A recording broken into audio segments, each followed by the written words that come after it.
오늘 동아일보가 단독으로 보도한 내용인데요. 지금 국가적으로 가장 중요한 일은 2023년 나라 예산을 국회에서 통과시키는 일입니다. 오늘 본회의를 열고 아마 내년도 국가 예산을 통과시킬 것으로 그렇게 예상해 볼 수 있겠습니다. 어제 여당과 야당이 내년도 예산에 대해서 전격적으로 합의를 했다고 그렇게 보도가 되고 있습니다. 물론 최종적으로 통과가 돼야 된 것이기 때문에 아직은 속단할 수 없는 부분도 있지만 대부분의 예산의 그 골격들이 여야가 합의가 됐다라는 상태로 오늘 아침에 일제히 보도가 되고 있습니다. 법인세는 과표 구간에 따라서 1%포인트씩 내리고 금융투자 세금은 금융투자 소득세에는 2년 동안 유예하는 것으로 그렇게 합의가 됐다. 지금 여야 원내대표들이 우리 기재부 장관과 함께 3명이 합의서를 이렇게 들고 사진을 찍었습니다. 그러니 저대로 되겠지요. 저 사진까지 찍었으니 이제 여기서 더 이상 뭐가 변화가 올 것으로 보이지는 않습니다. 법정 시한이 12월 2일이었는데 오늘이 지금 12월 23일이지 않습니까? 무려 법정 시한을 21일이나 어긴 겁니다. 법정 시한 어기면 우리 국회에 대해서 벌금을 좀 물려야 되는 거 아닙니까? 전 대표님 안 그렇습니까? 아니 법정 시한을 21일이나 3주나 어겼는데 여기에 대해서 아무런 징벌 조치가 없습니다. 벌금을 묵인다든지 아니면 새해 이 국회의원들의 세비를 3개월 동안 감봉을 한다든지 뭐가 있어야 되는 거 아닙니까? 일을 안 했으니까. 그래서 이제 합의된 내용에 대해서 국민의힘 주호영 원내대표는 소수 여당이지만 정부의 정책이나 철학이 반영될 수 있는 예산을 많이 반영하고자 했다. 이렇게 말했고 박홍근 더불어민주당 원내대표는 여야 입장차가 세법 문제를 비롯해 시행령 예산 관련으로 있었지만 더 이상 국민에게 누를 끼치면 안 된다는 생각으로 타협을 봤다. 이렇게 얘기를 했습니다. 법인세 인하는 현행 과세 표준 4개 구간별로 각 1%포인트씩 세율을 인하하기로 했다고 합니다. 지금요 전 세계적으로 법인세를 구간을 이렇게 몇 단계로 나눠서 과세를 하는 나라는 대한민국이 유일합니다. 우리나라하고 어디 한 군데 있는데 코스타리카인가요? 그 2곳뿐입니다. OECD 국가 중에서는 한국이 유일합니다.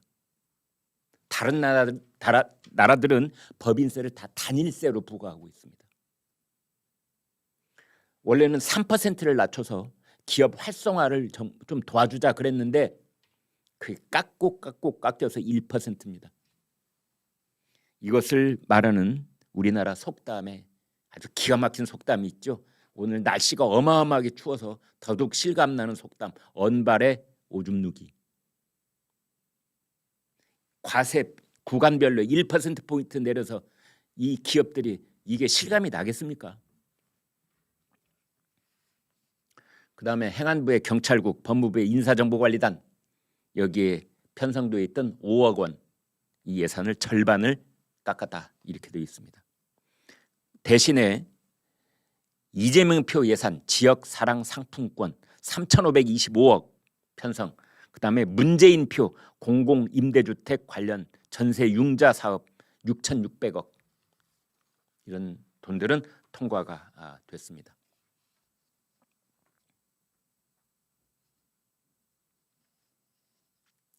그런데 여기에서 한 가지 지적하지 않을 수 없는 게 있습니다. 반도체 지원 세법, 반도체 지원 특별법이 있습니다. 반도체 지원 특별법.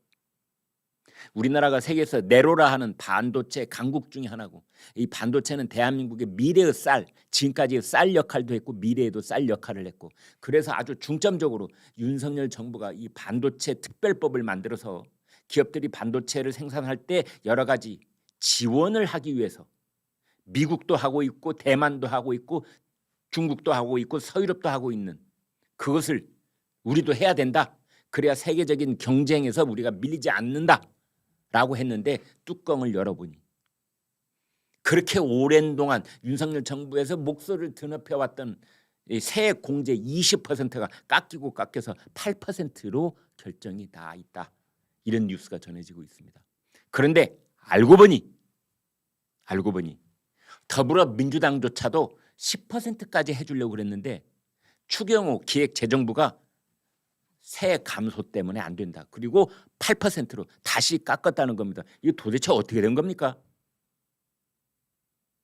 윤석열 정부의 기본 이 기조가 세금을 깎아줘서 감세를 내서 기업 활동을 더 늘려서 더 많은 세금이 궁극적으로 발생하도록 하겠다는 것이 윤석열 정부의 기본 경제정책이었는데 내년도 예산 뚜껑을 열어보니 그 윤석열 정부의 기본 정책과는 전혀 반대로 오히려 공제세 그 규모를 우리 기재부가 낮춰서 그렇게 예산을 편성한 것으로 나타난 겁니다. 아무튼 오늘 이제 이 최종적으로 법안이 통과될 때 어떤 식으로 통과되는지 지켜봐야 되겠습니다만은 여야가 합의한 내용에 따르면 이렇게 어이없는 결과가 나온 부분도 있습니다.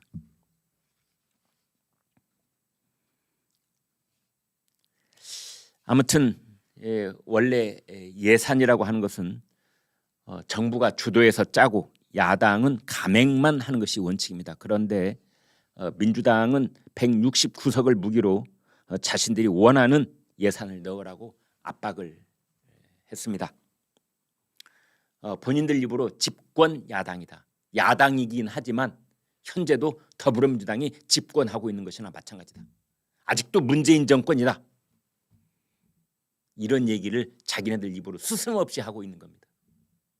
2022년 올해 윤석열 정부가 5월 달부터 써온 국가 예산은 그렇습니다. 작년에 문재인 정부가 짜놓은 예산입니다. 이제 윤석열 정부의 경제 철학, 이 국가 정책을 고스란히 반영해서 이 시행하려고 하는 첫 번째 예산이 바로 내년 2023년 예산인 겁니다. 그런데 더불어민주당이 이것을 대부분의 요소에서 다 무시하고 자기네들의 의견이 들어가도록 압박을 한 겁니다. 그래서 집권 야당 이런 말을 하는 겁니다.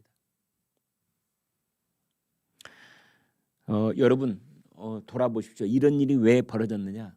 지금부터 2년하고 6개월, 2년하고 8개월 전, 2년 8개월 전 이른바 2020년 4.15 총선거 여기서 더불어민주당이 압승을 했기 때문입니다. 그때 얻은 의석 뭐 조금 줄어들긴 했겠지만 지금까지 169석을 유지하고 있는 그 총선거 때문에 이런 일이 지금까지 계속 진행이 되고 있는 겁니다. 여러분 돌아보시면 제가 지금부터 같이 그런 내용을 좀 공유를 해보겠습니다. 그 2020년 4.15 총선이 끝난 다음에 우리나라에는 매우 중요한 큰 선거가 3번 있었습니다. 3번. 하나는 서울특별시와 부산시, 서울, 부산 시장을 뽑는 보궐선거가 있었습니다. 한 나라의 수도와 제2의 도시의 시장을 뽑는 선거는 매우 중요한 의미를 갖는 겁니다. 그것은 정권 심판하고도 매우 밀접히 연관돼 있는데 그 선거를 국민의힘이 압승을 했습니다. 국민의힘이 압승을 했습니다. 두 번째로는 그렇습니다. 대통령 선거. 이건 역시 국민의힘이 이겼습니다. 그리고 그로부터 석 달 뒤 지방선거. 이건 역시 국민의힘이 압승을 했습니다. 그래서 2020년 4.15 총선 이후 우리나라에 있었던 아주 커다란 3번의 선거에서 국민의힘이 다 이긴 겁니다. 국민의힘이 이겼다는 것은 국민들의 뜻이 국민의힘이 주도가 돼서 나라를 운영해달라고 이 힘을 준 것이나 똑같습니다. 그런데도 우리의 현실은 내년도 예산조차 국민의힘에 따른 예산을 짜지 못하고 더불어민주당이 좌지우지하는 그런 예산이 돼버리고 만 겁니다. 이렇게 비틀리고 왜곡된 우리나라 현실 어떻게 해야 될까요? 여러분 어떻게 생각하십니까? 그렇습니다. 대답은 하나밖에 없습니다. 2024년에 있는 그해 4월 10일에 있을 차기 국회의원 선거를 잘해야 한다는 것. 만약 2024년 4월에 있을 국회의원 선거에서 더불어민주당이 또 과반을 차지하는 원내 1당이 되면은 이런 상황은 하나도 나아지지 않고 그대로 윤석열 정부 마지막 해까지 진행이 되는 겁니다. 지금 더불어민주당이 자기네들이 쥐락펴락하고 있는 예산 이 통과 과정을 보건대 이것은 선거로 심판하는 수밖에 없다. 지금 국민들께서 지금 목격하고 계시는 것을 절대 잊지 마시고 1년 4개월 뒤에 총선거에서 심판을 하셔야 된다. 이런 생각을 해봅니다. 제가 늘 드리는 말씀이 이렇습니다. 조선일보 신문, 종이신문 한 분씩 구독을 하시면 제가 장담할 수 있습니다. 장담하실 수 있습니다. 부자 되십니다. 행복해지십니다. 그리고 무엇보다도 팩트 중심의 인포메이션을 가질 수 있게 되십니다. 저희 조선일보 제가 지금 논설위원인데요. 저보다 지금 선배님들도 많이 계십니다. 근데 제가 이제 위로 치면은 한 1%, 2% 안에 드는데요. 횟수로 치니까 37년, 38년 이 조선일보의 기자로 논설위원으로 일하고 있습니다. 근데 다른 건 다 몰라라. 저희가 어떻게 신문을 만드는가는 여러분께 제 얼굴과 이름을 걸고 분명하게 말씀드릴 수가 있습니다. 300명쯤 되는 기자들이 어떻게 보면 제 입으로 이렇게 말씀드려서 민망합니다만 우리 사회에서 꽤 엘리트 쪽에 속한다는 그 젊은 시절부터 정말 24시간 혼신을 다해서 취재하고 문장을 가다듬고 균형을 잡으려고 애를 쓰고 불편부당하려고 하고 그렇게 해서 만들어서 새벽 5시에 여러분 집 앞에 갖다 배달하는 신문이 조선일보입니다. 조선일보가 머릿속에 가지고 있는 건 단 하나밖에 없습니다. 팩트가 신성한 것이다. 팩트가 신성한 것이다. 여러분 조선닷컴 이렇게 보면은 맨 첫 화면에 팩트 퍼스트. 팩트가 첫째다. 보수파냐 진보파냐 대통령이냐 뭐 야당이냐 누구냐 윤석열이냐 이재명이냐 이게 우리의 퍼스트가 아닌 겁니다. 팩트. 팩트에 목숨을 건다. 팩트는 신성하다. 팩트는 하나님이다. 팩트는 부처님이다. 그 손톱 많은 팩트 하나를 얻기 위해서 저 우리 신참 기자들은 몇 밤을 새우기도 합니다. 그렇게 해서 노력해내는 그 신문이 조선일보이고 우리나라에서 영향력 1등 이런 말씀을 또 제가 좀 민망합니다. 사실이니까 이것도 팩트니까 우리나라 영향력 1등 그다음에 우리 오피니언 리더들한테 조사를 하면은 명품 신문 1등 발행 부수 1등 구독자 수 1등 밤새 취재를 하고 문장을 본인이 보고 데스크가 보고 국장이 보고 차장이 보고 부장이 보고 이런 과정 속에서 신문을 만들어서 30면 내 신문을 집 앞에 딱 배달해 주는데 이게 1,000원입니다. 1,000원. 1,000원. 이 세상에서 가장 가성비 높은 물건이 있다면 새벽 5시에 여러분 집 앞에 놓이는 1,000원짜리 조선일보일 겁니다. 지금 제가 번호 보여드리고 있는데요.